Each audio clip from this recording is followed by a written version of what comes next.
Good evening, good evening, good evening, and welcome to Conversations with Sapphire JBlue. Tonight I have author Sandra Hall back, and I am just still on my book reading high, and I'm still excited about those two books that we're going to be discussing tonight.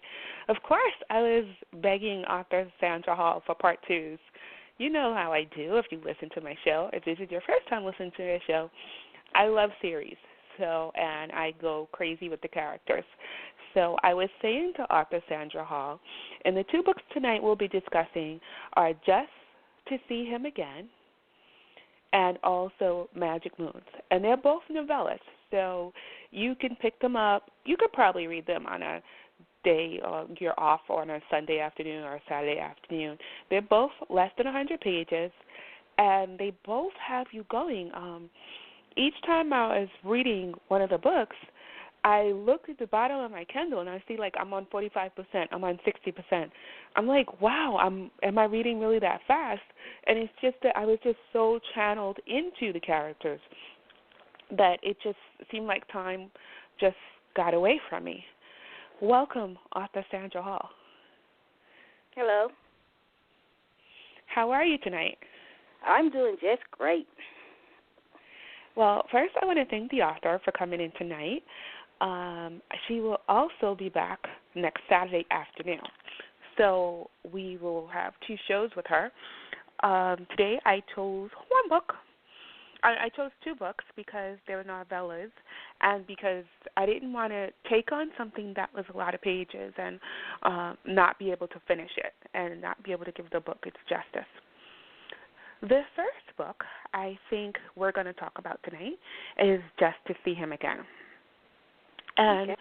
Without telling too much of the story, we have a younger teenager and an older man.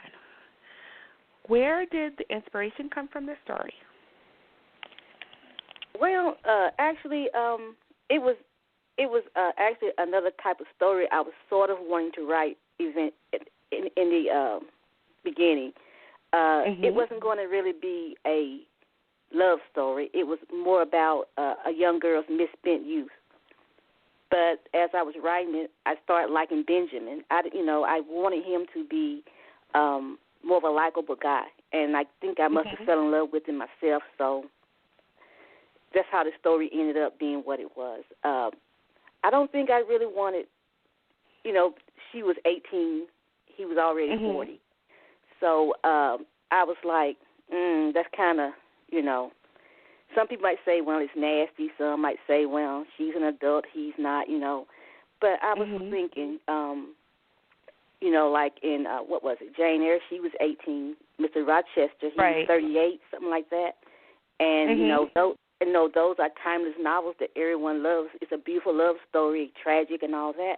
And I was like, I think I want to write a story similar to that. I think that's what I was kind of thinking about as I was writing it, getting into it. Pretty much, yeah. Wow. See, this is why you talk to the author. I didn't even see it as, and Jane Eyre, that's a famous, very famous movie. And I didn't see it as that. And now that you say it, yes. Yes, it is. And it does remind me of the story because we have Benjamin, and in the original Jane Eyre, we have Benjamin living across the street, looking better than any man has the right to. And we have a young girl who is there, and she is watching this man. Now, when I say she's watching this man, I am telling you guys that she's not like some horny teenager. She's watching him because everybody on the block is watching him. Right. Her mother, her aunties. Yeah, her mother, her aunties, her neighbors. And everybody is watching him. And, of course, he's looking better that any man has a right to. He comes out every day. He washes his car. He does all kinds of different things, and everybody notices him. Mhm. And because of that, she sees him, and she's like, listen, I want him. I like him. Mhm. And because she likes him, this is the story. Now, I'm not going to tell you what happens with them, but I will tell you that you have a great story here because you have a story of love. And we have when love turns to, when lust turns into love. Mhm. Did I cover that correctly, author? Yes, you did. Yes, you did. Because we with start her off anyway. at, You're right. yes. We start off with go ahead. I'm sorry. Let me be quiet here. No, you're the author. And I was going to just say that we start off with lust. Mhm. And then we move to love. And the love is just so beautiful. Okay, author, go ahead. Okay. I tried to have, initially every attraction is based on some kind of a lust anyway, in my opinion. And but the two of them, the lust that they felt for each other, it had to be there in order for anything to have happened.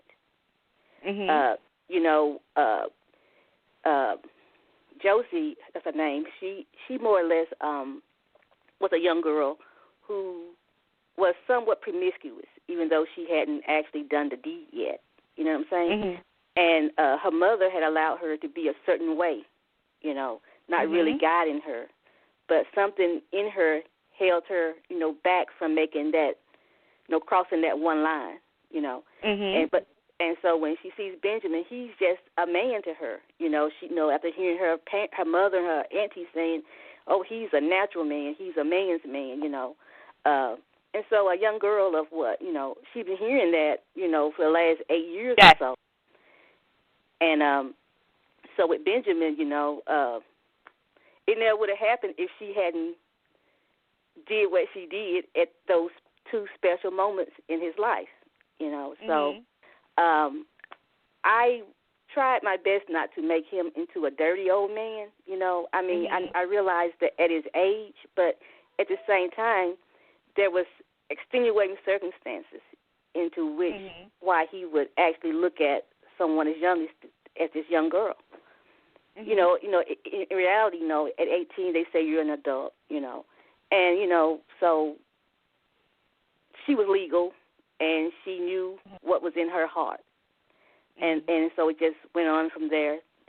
And I hope I did justice to the story in that aspect of realizing what love is, what pure love is, and what caused these two souls to meet the way they did, because they had to meet for Benjamin to realize what was going on.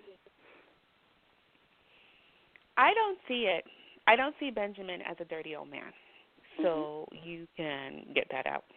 You can forget about that. Well, I was told that. Because you know why people would say that? Because he was so much older than her, and because he was older than her, it made it seem like, oh, but you know what? I see Benjamin. He waited until she waited, number one, until she was 18. So let's get that in there. Like, she just didn't go after him right away. She waited until he was 18. She waited until she was 18 to approach him. And love really doesn't have an age. And you say that so many times in your book, that when you are in love, it doesn't really have an age. Now, we know people, in all walks of life that date people who are older than them and who date people who are younger than them. The fact that she was younger is there. Mhm. But there's also a fact that she was waiting for him. So if you're going to call him a dirty old man, then you got to call her a hot tail. Right. And maybe I'm showing my age here by saying stuff like that. I think the main problem, and if someone wants to go after someone, they should go after her mother and her aunt. Yes. They, from when she was little, they talked about men in front of her. They talked about Benjamin in front of her. They talked about sex in front of her. All these things that maybe a young girl at 12 and 13 really shouldn't have heard. And if someone is going to say, oh, you know, he's a dirty old man, then you better go after the mom too. Because her mother gave her condoms. When she was 14. When she was 14.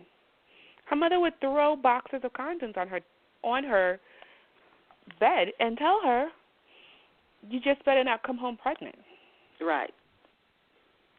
No talk of birth control, no talk of being a girl, no talk of, you know, respect yourself, none of that. So we had this mom who was a bad influence. And then the mother would, you know, go away for days, leave her there.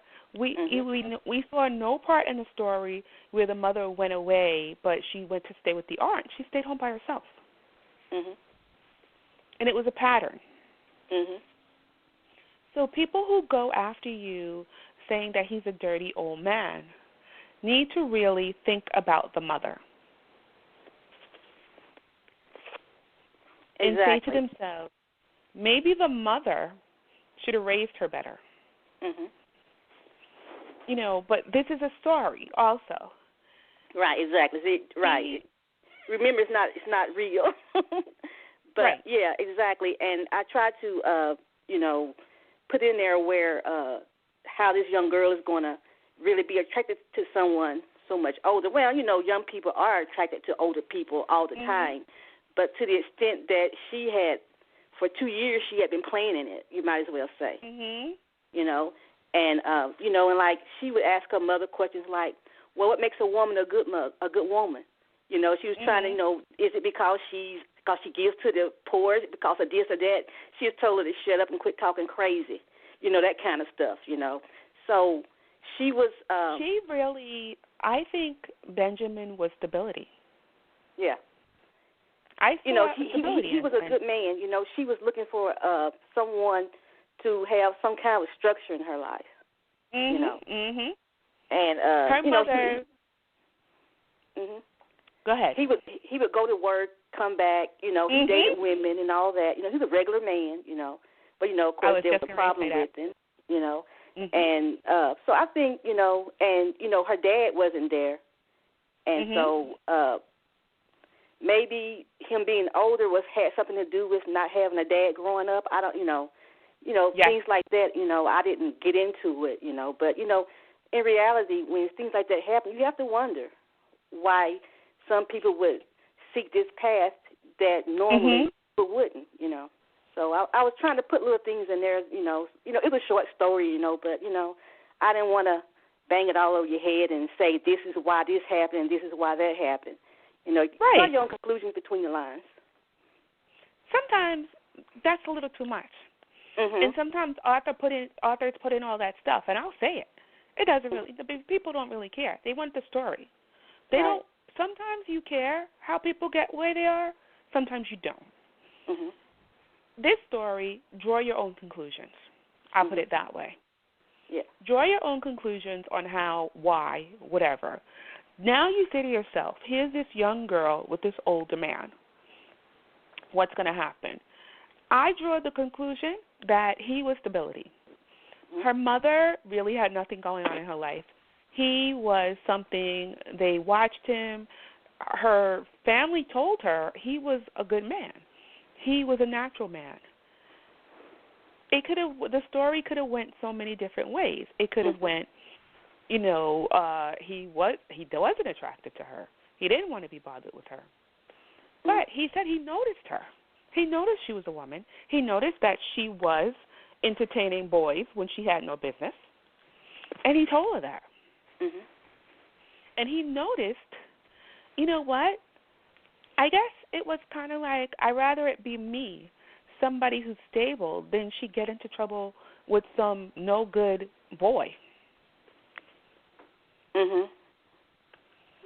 Yeah. Because the way she was going, that was bound to probably have happened at some point in her life. Going off to college,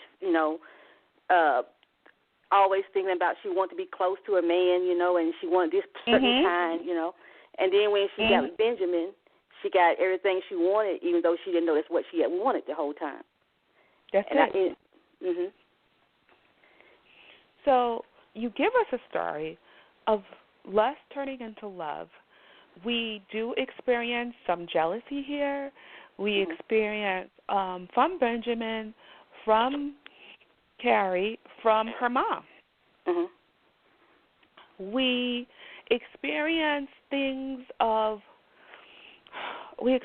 lust like no other. Oh, Arthur N.D. Jones said, interesting conversation. What's the age difference? Carrie was, when they first started messing around, Carrie was 18 and Benjamin was 31? No. He was older than that. Benjamin was 22 years older than her. 22 years older, yes. So Benjamin was already 40, or near 40. Yes. Yeah. Yes, he was 41. He was 40. He was 41. He was close to 41, I think. Okay. And he told her, "I'm old enough to be your father." And the first question she asked, and this is one secret I will give away from the book. Okay. He asked her. She asked him, "Did you ever sleep with my mother?" Yeah, that was the important question. Yeah, that she asked. And he said, "I asked your mother on 2 dates, and she turned me down." Now, when he said it, I was like, what's going to be the reaction to this? And she was just like, I just wanted to make sure. So that goes to show you that she still had a head on her shoulders, because I never, ever thought about it. I never thought. Because the mother and the aunt used to sit on the porch drinking Long Island iced teas, just lusting over him. I never thought that the mother liked him. And I never thought, the mother lusted over him, but you never gave us the impression that something could have happened there. So we have a battle in the book. We have love. We have sadness, but we have truth, which is good. I, of course, said what could happen. I can't tell what I want, because then it'll be telling too much of the book. But so Arthur N.D. Jones wrote, "Thank you. That's a huge age difference. Damn, great question about the mom. Yes, attached to the daughter or extension of the mother. Yes." I can't tell. I asked for a part 2. I can't tell you guys why I asked for a part 2, because that's giving away too much of the book. So I can just say to the author, my questions before the show, did they spark a part 2 in you? I thought about it. After you mentioned that, I thought about it. I mean, I don't know, but I can tell you this. you know, Josie went on with her life, you know, doing this separation. And she had, you know, she had the daughter. Well, the daughter, I'm writing a story with the daughter in it, and Josie is also in it. Oh, okay. So, yeah, so Benjamin kind of, sort of, and you understand why I'm saying it that way, don't you? His essence, his spirit is there. And it's kind of hard getting it together because, you know, it's I don't know. I wasn't really sure if I was going to actually write, you know, publish it after I wrote it, or if I was going to even finish it. But after what you asked me, I'm thinking about it. You know, it's kind of inspired me to go back to the manuscript and look at it and see what can be done for what you ask. I love it when I inspire authors. Now, we will, now that I've inspired that part too, I want to let the audience know, if you don't know it already, I love paranormal books. From when I first read my first witch book by Anne Rice, I was addicted. And back then it was hardcover books that came out every 6 months that I lugged around like they were the Bible. I had a special tote bag that I carried the book in so that it wouldn't get damaged. And I went out and bought leather covers to go over my hardback books, so much so that when I finished reading them, I never turned down the pages. I used paper clips. When I finished reading them and I would lend them to friends, they were like, "Did you read the book yet?" This book has in it a witch, a werewolf, my favorite shift changer. We have a vampire. I don't know, you know, my 3 favorite characters here are in this book. All you're missing is a werepanther, and I would be like, I stopped the world. I want to get off. So you have a series of witch books, and I've already asked the author to come back in February. I've already booked the dates because in this book they ask the witch if you are one of the, they say, is she one of the Fairlight witches? And that's what got me to say, oh, I want to read the series. We brought it up tonight, but the books are all over 300 pages. And I'm going to say I couldn't read the 300 pages today. I could have, but I didn't want to shortchange the author.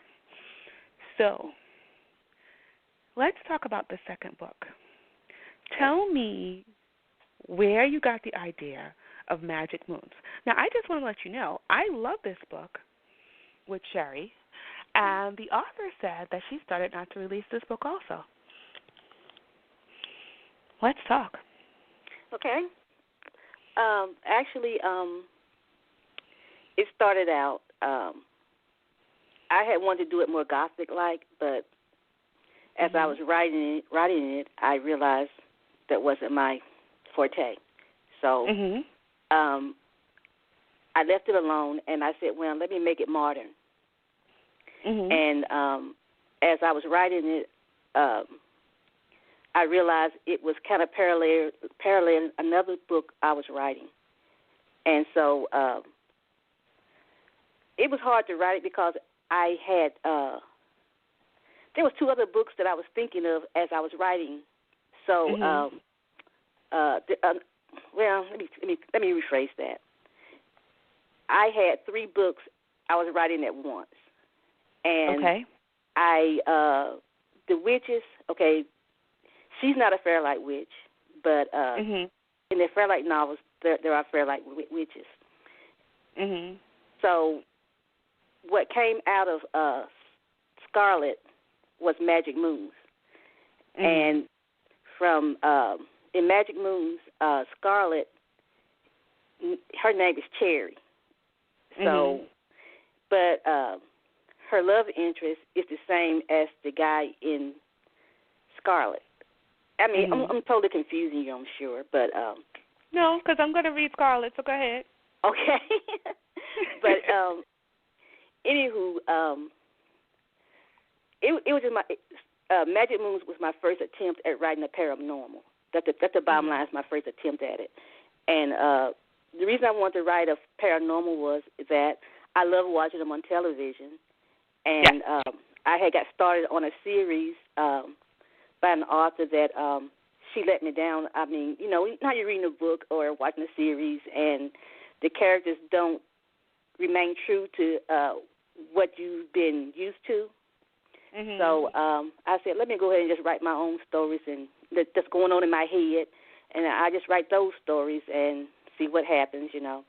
And again, like I said, you know, I was thinking, no, I'm not going to release that. But then I wrote Fairlight because I wanted to change up Cherry into someone else, you know, to be a stronger witch. But then after I wrote Fairlight and wrote part 2, I went back to Magic Moons. I looked at it. I said, well, why not? Go ahead and put it out. You know, someone might like it, you know. I said, you know, this is a creation idea. You know, why hide it? You know, and I didn't know what else to do with it because I'd already moved on to the Fairlight witches, you know. So, and also, you know, you want to try to do a witch a little different than the way everyone else does them, but you don't want them boring or too over the top, you know. So this is what I came up with. Started out with Fairlight, and actually I did Magic Moons first, but I did the Fairlight ones. I published those first, and you know, I'm just amazed that people have been buying it somewhat, so I'm happy. I think I want to say with both books, if people are new to your series. Now, I've had the author on before. She wrote a Western, colored, I don't know, a black Western. I'm not going to say colored, a black Western. And a Western of color, I that's what I call loved them. Yes, and I loved it. And this book here has Native Americans in it, and it has witches. We have a vampire. And to give the audience a basis of the story, a woman goes to get her husband and finds out that, guess what? He's been taken by a vampire. And she goes to get her husband from this vampire, and she finds out her husband doesn't want to leave. This is the basis of the story. And so we have, and in the process, she meets werewolves. Now, the whole time, most of the book, even though her husband doesn't want to leave, she's like, I'm married. I'm married, that's my husband, that he must be under some kind of vampiric spell, and I'm going to get him back. In the process, she has a crazy sister. She has a werewolf that is in love with her, and she just has a lot going on. You tell this story fantastic. I want to let everybody know that the stories also have a bit of a great sexual content. We have also in the story, we have a great story of love. In both stories, you show us love can conquer anything. You show us how these creatures that you created are a little different from the werewolf that you created is a little different from the werewolf that we're used to seeing. They have like a different power, and I love that. I love when authors try to create something different. You have the vampire turn into a bat. I haven't seen that in a while. Right. I think I haven't seen that since like you watch it on TV. Last time I saw it, I would say that was on that movie, doggone it. Shucks, I can't think of it now. Van Heslin? No, Fright Night. Okay. The one with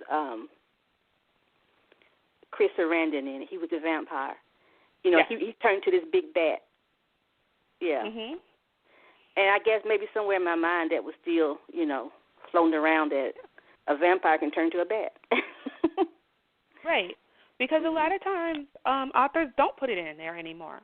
I've read quite a few vampire books this year, and they don't be flying. Mhm. So I don't want to just be a regular bat, but like a woman bat or a man bat. You know what I'm saying? And you had her wings turn like into claws. Mhm. I was like, oof, I like it. Yeah. Kind of like in that cartoon Gargoyles, their wings had like little claws in them, and they could turn their wings like into a cloak around them. That's kind of where I got that from. That, and there was a show. Somebody posted that picture. One of the authors posted that gargoyle picture that came out like in the. That was me. I guess I was a young girl. Oh, that was you. Yeah, it was me. Look at me, some author. That was me. Yes. Posted the gargoyle, and I remember that show, and I said maybe I'll watch that tonight on Netflix. Let's see if they have it. I said I was going to watch the show again because it made the gargoyles more human.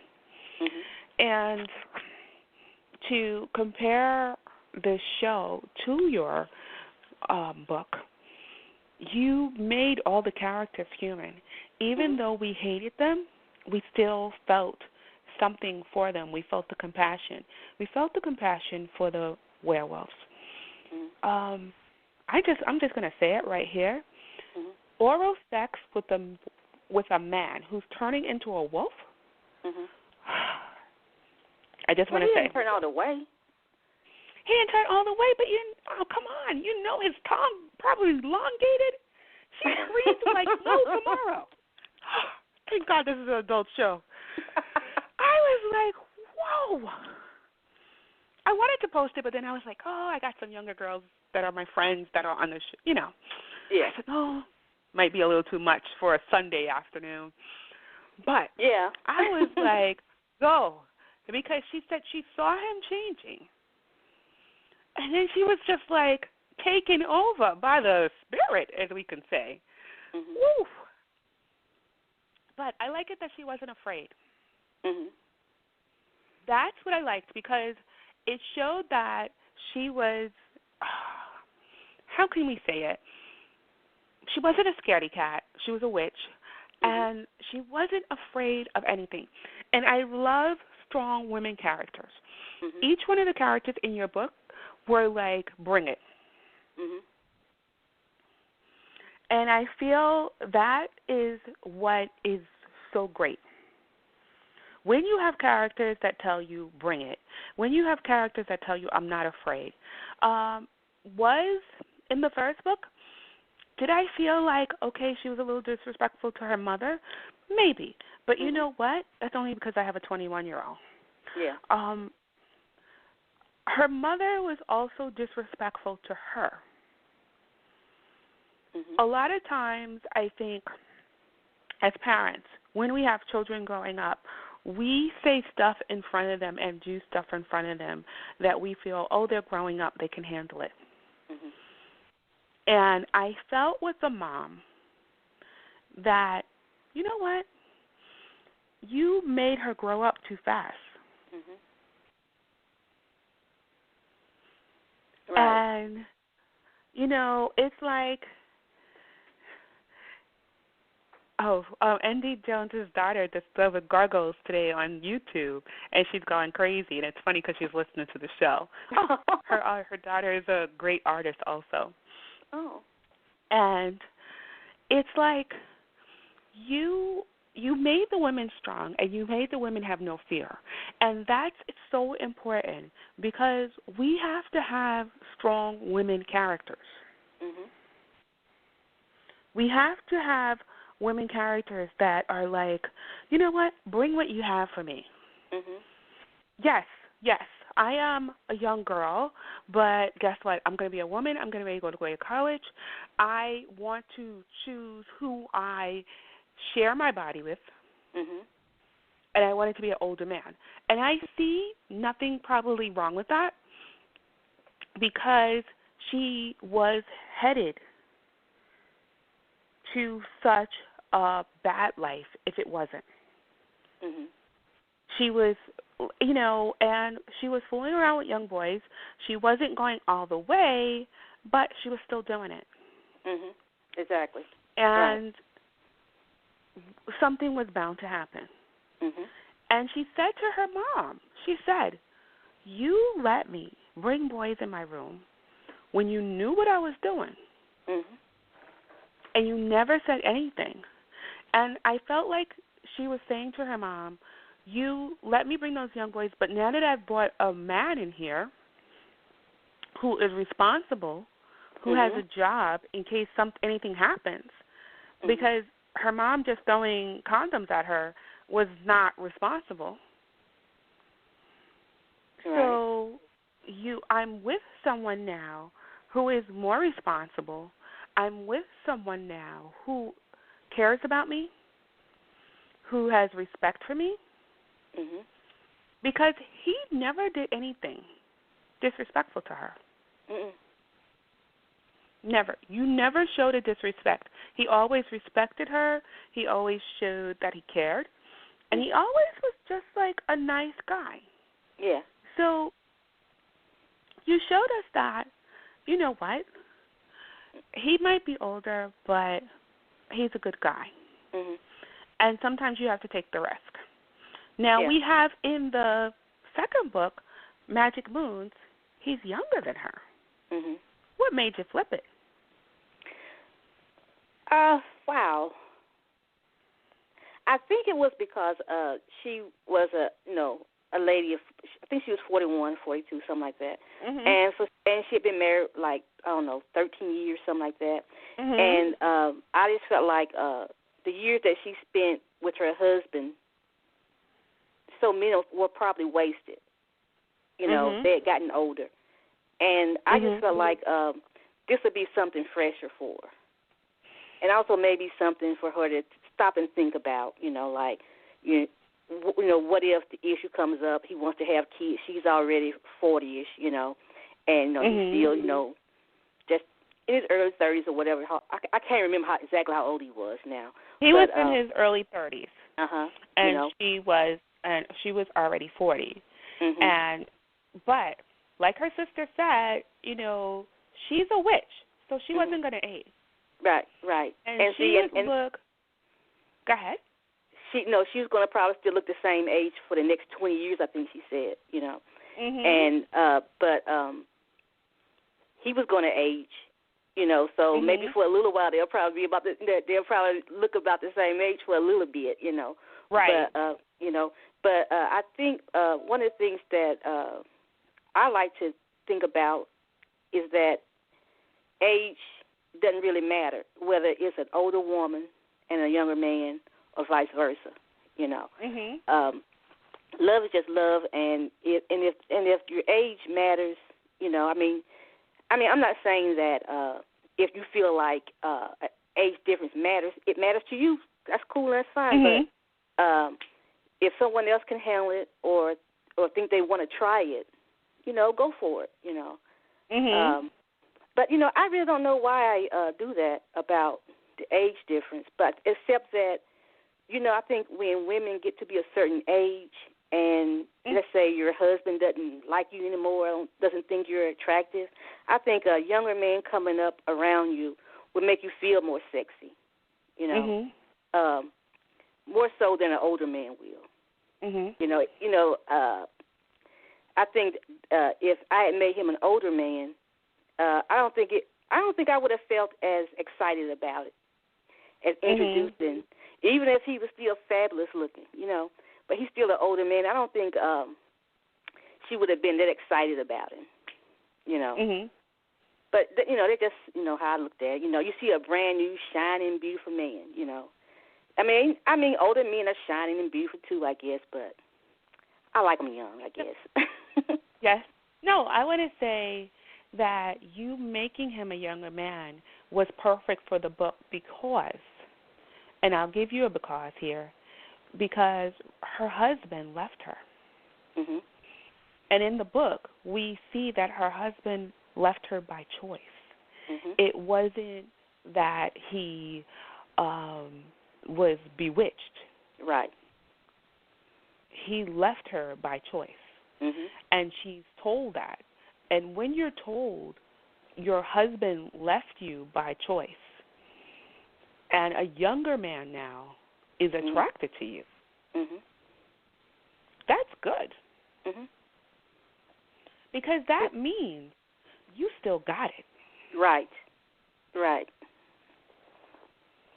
So that's why I like the younger man. Because that shows, hey, I still got it. Mhm. This younger man, yeah, he likes me, but guess what? You know, my husband left me. Mhm. My husband left me for a younger woman. Well, he left me for a witch. Let's put it this way. No, he left. He left her for a vampire. A vampire, right? Yeah. My husband left me for a vampire. Mhm. You know, and remember, and also remember, he had said he left her because she was strong. No, the vampire was a strong woman, and I think he pretty much told her that she was weak for giving in to him all those years. You know, he's browbeaten her all these years about, you know, he's not satisfied with the way she is, and the next thing you know, he goes and get a woman. He's putting into her face that she's stronger than you, you know, and like, you know, like how dare you do that to me, you know, and can you imagine if that's how you felt? He told her more than once, I'm having more fun than I ever had in my life. Mhm. Mhm. More than once he told her that. Mhm. More than once he told her that he's happy. Mhm. He's happy. He's having more fun than he's ever had in his life. He is doing stuff. She is doing stuff to me that I've never done before. Mhm. All this stuff, he's demeaning her. Mhm. Each time she sees him, he has more nonsense, let's put it this way, to tell her. And he has more verbal abuse to tell her than he's ever told her before in the years that they were married. Here you are thinking you have a good marriage. I mean, let's talk honestly here. Here you are thinking you have a good marriage. Here you are thinking that everything is okay. You are going to get your husband, and you find out not only does he not want to come back, but guess what? He feels like he's having the best time of his life. Yeah. I want to say she didn't kill him. I just want to tell people that. She didn't kill him. But Lord knows, she should have zapped him a good one. Well, I think what she did to him was more like what he deserved. You know, at the end, you know, at first, you know, Lawrence thought she was going to kill both of them. You know, you know, but you know, but what she did, I think that was punishment. I think that was a good punishment because I was debating. I was debating, you know, as I was writing, I was thinking, which one should I kill? Should I kill one or should I kill both? Do I want her to have blood on her hands, or, you know, is it going to be just out of revenge, or is it going to just be where she feels more vindicated, you know? But then I was going, well, it's a short book, so you can't put all that in there. But I thought But I thought the ending, what she did, it was good. To him, I think he really, you know, in the years coming, it was going to keep giving and giving. Because remember, you know, he gave her quite a few bad years of her life. You know. That's it. And the things the two of them were, well, you know, I'm thinking about Scarlet. There's a lot more stuff that was going on in Scarlet than in Magic Moons, but it was more in depth about their relationship and why she felt the need to try to protect him at first, until she just saw he just wasn't any good at all, and he wasn't. So, yeah. Well, I want to say I enjoyed the books. I wanted to ask you, what made you decide to write novellas? Because a lot of your books are full-length novels. Is it just that you wanted to break it up? Like sometimes you want to write a novel, sometimes you want to write novellas? Basically, I think it's just how it just ends. I don't know, because actually when I was writing Just to See Him Again, I saw it as a full novel. But for some reason, it didn't make it that way. I was just writing it, and it just, I guess when the story ends, it just ends. And, like, for instance, if you know, okay, for me, a full-length book is like 80,000 words. And if I'm falling short of 80,000 words, and I know I'm not going to hit, I know I'm not going to hit it with what I'm writing, I'll say, okay, I just make it into a novel, and let it, and if it falls like 60,000, I'll look at it and say, well, can I try to make it more into a full-length novel? And if the words just don't come, I say, well, I can't. I just go ahead and let it stay a novel. I might have to cut it down a little more and just leave it there. I think, for me, I think the book just writes itself, For some reason, I can't force them. Originally, I would always try to hit 100,000 words. But then after a while, I was noticing that it's not getting there, that when the story is over, that's when it's over. And that's just how it is, So. I love it. Well, for your first paranormal, you hit it off the box. And I love it that author N.D. Jones is listening because she's a paranormal writer. So I love when authors support each other. I want to say for Saturday, we can cover Scarlet, but I know you wanted to cover another book. I just picked up Scarlet, though. So I want to let the audience know that author Sandra Hall is not new to this. She is an author that's been writing for quite a while. She has the Fairlight series, Fairlight novels, book number 1, 2, and 3, which we'll be covering in February. We have More Than a Feeling. We have Into Deep. Once an Outlaw. Still loving that. Heart of an Outlaw. That's book number 2. Oh, my goodness. How did I miss this? Scarlet. Just to See Him Again. And that's what we have been talking about today. Just Like Coffee. Fine Lines. My Heart Always Knew. Cheap Red Wine. Come Into the Light. That's the Fairlight book number 3. We have Light of the Moon. That's the Fairlight novel book number 2. Magic Moons is what we covered tonight. At the Age of 42. Wasted Time. Come Back for Me. Into Deep. Oh, I said Into Deep. And we have Sunburned. Now, we're not going to do Scarlet because you wanted to do Fine Lines. Am I correct? So we'll do Fine Lines. We'll do Fine Lines on Saturday. And we will be reading a contemporary book. So we're going to go from, I'm going to say, romance tonight. And then afterwards we had paranormal. So we'll be doing a contemporary story on Saturday. And the show on Saturday is going to be at 1 o'clock in the afternoon. So that'll be great. I want to let everybody know this is a full-length novel. It is 356 pages.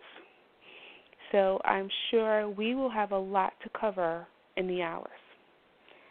Okay, now, in Fine Lines, you're going to, okay, I'm not going to say it. I'm going to see if you realize it when you read it. Okay. I'm not going to, it's going to be, it's probably something you're going to pick up on kind of early in it. But But see, now when my sister read it, she didn't catch it, so I had to tell it to her. So I want to see if you catch it right off.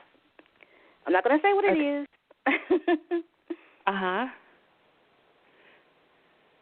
You know, considering that you've already read so many of my books so far, you'll probably catch it.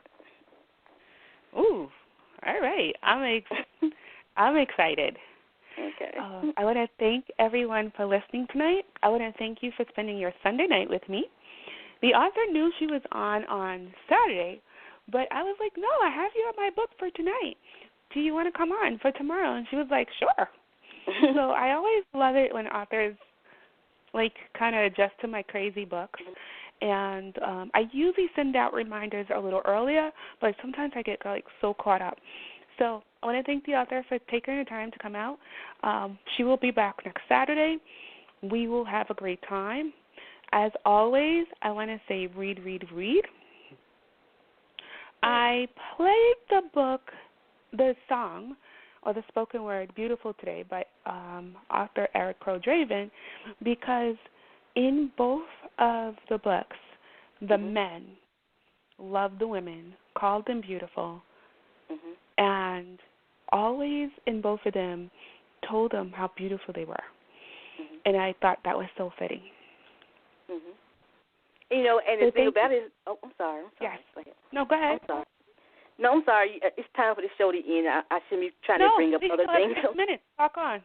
Okay. You know, the thing about calling them beautiful is that, you know, they are beautiful women on the outside anyway, but they don't realize it because something inside them is always sort of scribbling up, sort of. And when these men see that beauty inside and outside, I just feel like that's something that every woman should have in her life. And that's why I often put that in my books. I was going to say that. And I meant to say that, but I don't know why, what went crazy in my mind. I guess got too excited because I wanted to say that both of the women in the book were strong women, but they had like little self-esteem problems. And you had the men like tell them, no, you are perfect. And don't let anybody else tell you that you're not. Right. Well, I sure enjoy that we had someone talking with us today. Yes. You know, last time no one, you know, showed up, but I'm really pleased and so happy that someone was there asking questions. And that really matters with, you know, when you don't get too much feedback on your work, you know. Well, and another author at that. I want to tell the authors, even though like people don't call in and like people don't ask questions in the chat room and stuff like that, I have never had a show with at least not 6 listeners. And a lot of times people will inbox me and tell me, oh, thank you for the author. It was really great. I really enjoyed your interview and stuff like that. And I say to people, you know, why don't you call in? Why don't you inbox me? Why don't you say something? And they're always like, oh, no, I just want to listen to the story. Also, a lot of people will tell me, and this is weird because a lot of authors will say, oh, when I was listening to your show last Thursday, they'll say it on the show, and you were talking to the author, I heard this, and I feel the same way. And I'm like, okay, so you were listening to another author, but you didn't say anything. And they're like, no, I know I used to listen to Blog Talk shows all the time, and I wouldn't call in, I wouldn't comment, I would just listen. So I want the authors to know that even though I do my shows and sometimes it's quiet and it seems like it's just me and the author, people are listening. And a lot of times with my shows, people will tell me they listen to the show after. And I try on the days that I don't have shows to post shows that, you know, went on before. And a lot of people go back and listen and say, number one, when I do that, a lot of other authors who weren't interviewed said, oh, my gosh, I saw your link today. I listened to your show. How can I get an interview? So I just want to let authors know people are listening. It's just that they're quiet. Yeah, like me. Like me. I listen to the shows afterwards, you know, but I really don't come back with any feedback. I'm going to try to change that. After tonight, I'm going to try to change that. I think we all do it. I have listened to different blog talk shows, and when I listen to them, I'm just like, sometimes I'll have my family listening to them because I put it on in the car on my phone, and my phone goes through the speaker. I can put my phone through the speaker. And so we're driving, and I'm like, oh, someone's having a show. And my son is always like, do we have to listen to the show? And I'm like, you have to listen to the show. And then if I decide to call in, I'm like, you guys got to be quiet. And they'll be like, oh, gosh, we have to be quiet when you're having a show. Now we got to be quiet during other people's shows. I'm just like, listen, we're in the car. We're going to behave. Right. So that's how it is, and it will be fine. It will be fine. Mm-hmm. And well, I really enjoyed this conversation, and the questions you asked were really nice. Really nice. Where especially in the first book, it didn't give too much away for the ending. And I just felt like finally I got to talk about these books to somebody. Well, thank you. I am trying to get better with not talking about telling the story. I remember giving an interview with author Val Jean, and she was saying, Sapphire, don't tell another bit of this story. Do not tell them another bit of this story. And I was like, okay, I'm not. So I try to talk around it, and I try to talk more about the characters and how I see the characters to the author, so that this way I want people to pick up your books because they feel like I got to read about these characters. Mm-hmm. Right. Mm-hmm. And I think we did that tonight. Yes. So thank you, author Sandra Hall. I'll see you Saturday, and it'll be 1 o'clock Eastern Standard Time and 12 o'clock Central Time. Yep. Mm-hmm. For you people in California, you're just going to have to get up a little early. So thank you, and good night, everyone. Thank you so much. And thank you, Indy Jones, for being here. Yes. Thank you so much. Good night, everyone. Good night.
Okay, class, let's go! Whoa, we're starting already?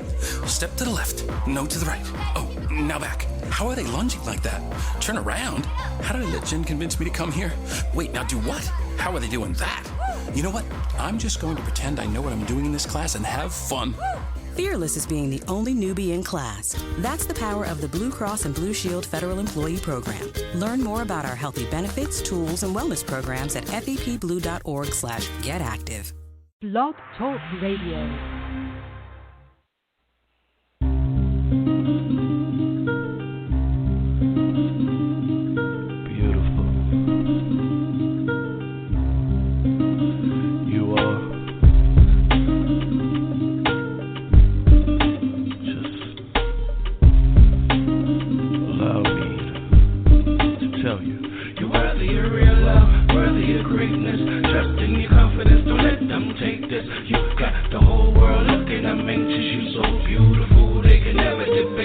You're worthy of real